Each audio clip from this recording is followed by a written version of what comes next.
अभ्यास करत असताना अभ्यासिकेत बसल्यानंतर बरेच विद्यार्थी भरकटतात. हो सर. म्हणजे आता मोबाईलचं युग आहे, मोबाईलमध्ये रील्स बघण्यात तासन तास जातो, इकडचे तिकडचे व्हिडिओ बघण्यात टाइमपास होतो. त्यावेळेस ती जाणीव कुठेतरी असणं की मी जर यश मिळवलं तर माझ्या घरची परिस्थिती बदलणार आहे, ती जाणीव सतत मनामध्ये असेल तर मग त्यापेक्षा कुठलंही मोठं मोटिवेशन नाहीये असं मला वाटतंय. काय खरंय? बरोबर आहे का? बरोबर सर. ज्यावेळेस मला पण मोबाईल वापरायची किंवा युज करण्याची खूप आवड होती.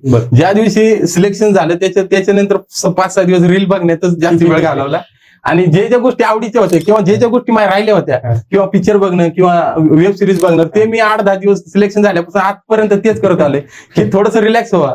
तर हा डिसिजन म्हणजे तुम्ही वेळ एक तर तुम्ही सक्सेस झाल्यानंतर तुमच्याकडे पूर्ण तुमचं आयुष्य तुम्ही जगू शकता. पण जो वेळ आहे तुम्हाला म्हणजे स्वतः घडवा, त्याच्यानंतर तुमचं जग पूर्ण म्हणजे तुम्ही स्वतःला पण म्हणजे अनुभव मिळाल्यानंतर सगळं मिळू शकतं तुम्हाला. वेळेचं पण तो फक्त ओळखता आला पाहिजे. कोणत्या वेळेला काय करायचं कोणत्या वेळेला विद्यार्थ्यांना घेता आला पाहिजे, हे इथं स्पष्ट होतंय.